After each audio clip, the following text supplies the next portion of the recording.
Tales from the Storm are a series of official short stories released during the Stormblood Expansion pack. This is the 8th and final story, a display of ingenuity. The winter of the Garlean's Empire 33rd year was a bitterly cold one, and the capital lay muffled under a thick blanket of snow. Black uniform stark against the pristine white, a boy strode as briskly as he could through knee-high drift, his boots spraying powdery flakes before him with every hurried step. "And I am the first to arrive," the boy huffed in satisfaction as he stood before the main entrance to the Magitech Academy's central library, having sprang up the stately stone steps 2 at a time. Brushing his silver hair out of his eyes, however, his moment of triumph was cut short by the sight of a skinny youth, blond and smirking, sidling into view from behind a colossal marble pillar. "Sorry to disappoint you, Garland, but you have to get up earlier than that to beat me." Such was the first meeting between Sid Garland and Nero Sceva, at least as far as the young Sid was aware. The pair was similarly exceptional. As the son of Midasnan Garland, the Empire's foremost authority on Magitech, and a renowned child prodigy in his own right, Sid had been invited to apply to the Magitech Academies some few moons before. Nero, too, had earned fame as the genius of his province, and would have been comfortably the youngest student in the institution, were it not for the presence of the equally precocious Sid. Though both boys were barely into their 12th summer, their extraordinary achievement had qualified them to sit the entrance examinations 4 earlier years than was normally permitted.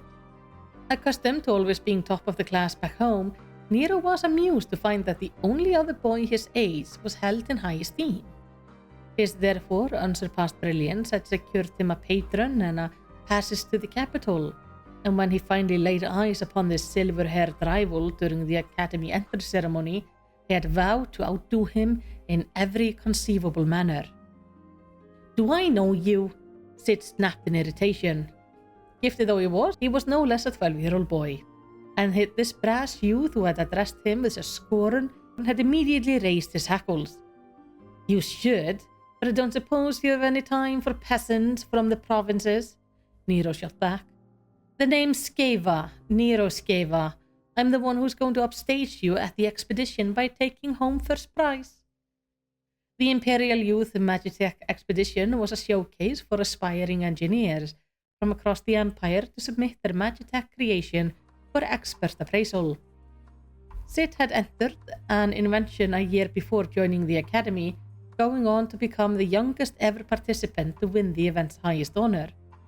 And it was to research his submission for this year's contest that he had endeavored to arrive at the library just as it was due to open its door for the day. Sid knew that many of the older students regarded him as the person to beat, but none had gone as far to declare the rivalry directly to his face. As such, Nero's cocksure challenge flustered him more than he cared to admit. From that day onward, Nero made a habit of antagonizing Sid at every opportunity. If Sid should borrow a research volume, he would declare its content elementary. If Sid was using the workshop's lathe to make a part, its quality would be substandard.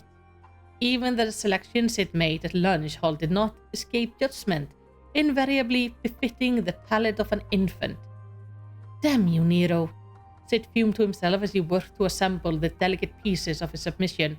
"Will you never leave me be?" And so the months passed. Spring came at length, though the weather refused to acknowledge it, the snow showing no sign of melting as the capital shivered in winter's lingering chill. Yet despite the cold outside, the exhibition hall was stifling, the air heated by the frenzied activity of the many students within. Wearing various panicked expression, they bustled around their respective pieces, desperate to ensure a smooth performance for the contest's final and most heavily weighted category, the practical demonstration. Sid himself was busy testing each component of the flying machine he had constructed, focusing intently upon the flapping motion of his invention's ether-infused wings. "You honestly don't think a flimsy toy like that will impress the judges?" A voice dripping with disdain prodded at Sid's consciousness, shattering his concentration. Oh, not now, Skeva. My hypercurrent cannon will garner 10 times, nay, 100 times the interest. Nero had arrived, cradling a sleek tube in his arms, which he now proudly presented for Sid's inspection. And though his soul cried out to tell him where to shove it, Sid's better self reasoned that he would gain nothing from rising to his obvious provocation, and continued working on his own device in determined silence. An instant later, a deafening roar reverberated around the auditorium. "What in the—" An explosion, offered his inner voice, suppressing a smile. Sid stood up to see whose invention had met with misfortune, but rather than twisted pieces of magitech, his questing gaze picked out a group of soldiers emerging from a haze of drifting white smoke. They belonged to no legion. The mismatched equipment, the unshaven faces, the unkempt hair. It all pointed to one thing: rebels. The initial moment of shock was broken by a single piercing scream, and then the hall dissolved into chaos. Students clambered over each other in their haste to flee, abandoning their precious work without so much as a backward glance. This is an outrage, stammered Nero, the sight of an armed dissident sending cracks through his usual veneer of self-assurance. How did this rebel slip into the capital? Sid appeared stunned by the scene unfolding before him, but though his body was slow to respond, his mind was already assembling the puzzle of who, the what, and the why. As he watched, the apparent leader of the insurgent group quickly scanned the faces in the expedition hall and then turned to bark orders at their fellow. "The target is not here. You lot keep the Imperial at bay. The rest of you upstairs with me." A handful of rebels then began erecting barricades and ejecting clumps of cowering students, while their comrades headed towards a nearby staircase. "They're looking for someone." The moment Sid whispered the word out loud, he knew. All of the dignitaries currently in attendance, the most notable was, without a doubt, the judging panel's chairman, the Empire's preeminent engineer, Midas Nangarlund. Father, thought Sid as he ascertained the motive. It was enough to know his sire's life was in danger. He clutched his flying machine close to his chest and ran, avoiding the throng of panicked students scrambling towards the building's exit. He made for a staircase and raced up to the second floor. If he remembered correctly, a conference room had been set aside for the judges to take their ease during the expedition's lengthy preparation period. Slowing from his mad dash, Sid crept along the last few yalms of a side corridor. From around the corner, he heard a man shout, "Call off the test or you die, I won't ask again." All the pieces fell into place. His father had scarce been at home this past moon. His time spent traveling back and forth between the capital and Bosia Citadel in the frontier lands, where some important and confidential experiment was taking place at the behest of the Emperor himself. And the garb of those rebels seemed to match the description he had read of the province's people. Their plan was obvious now. By taking his sire prisoner, they hoped to put a stop to whatever it was he was working on, imagining his experiment a threat to their home.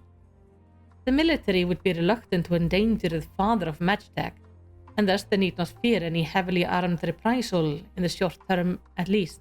After daddy, are they? Sid jolted in surprise, almost dropping his flying machine, spinning his head as he saw a blond boy crouch behind him, also hugging his invention. "Keep your bloody voice down, Nero," Sid hissed.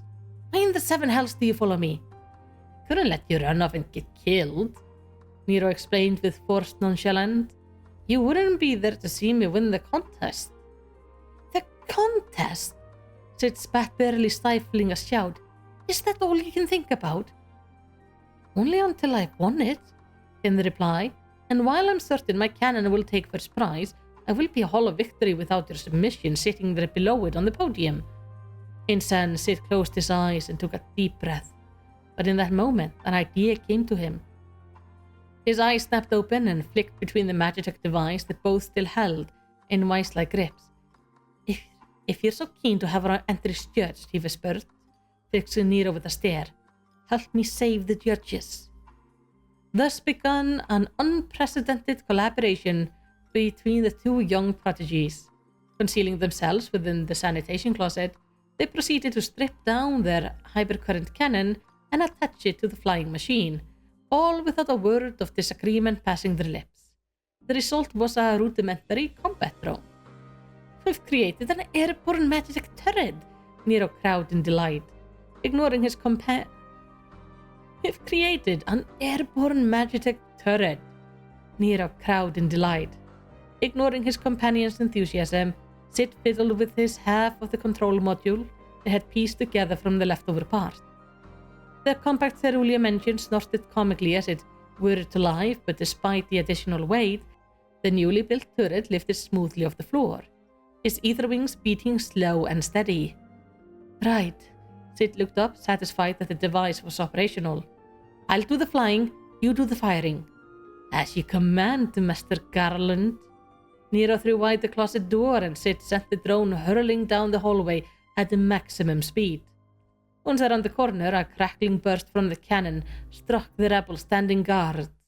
Its limb twisted spasmodically as he fell senseless to the floor. Without slowing, the buzzing machine barreled into the conference room, its breathless operators a few steps behind. "It's the army!"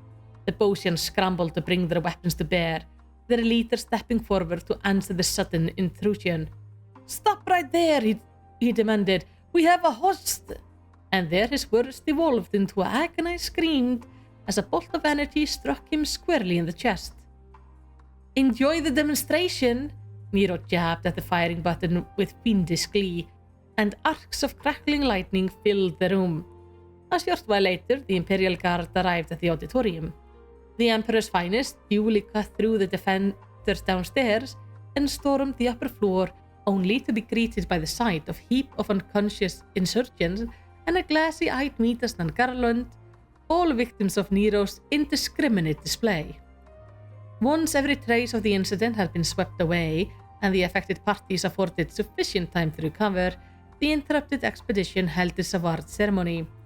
The identity of the winner came as no surprise to anyone, or rather the winners. First prize was awarded to Sid Garland and Nero Sceva in honor of their jointly created magic turret. "Something's troubling you, Chief?" Sid's head snapped up as Jesse's query. He knew, and the stakes could hardly be higher. "Worried about me?" he teased, forcing a smile. "I'm fine, Jesse. I made peace with the past. Besides," he continued, the grin genuine now, "the memories aren't all bad." The time for deliberation was over. Nodding to his colleagues, Sid Garland, Master Engineer, strode off to join his companions in the fated and final confrontation.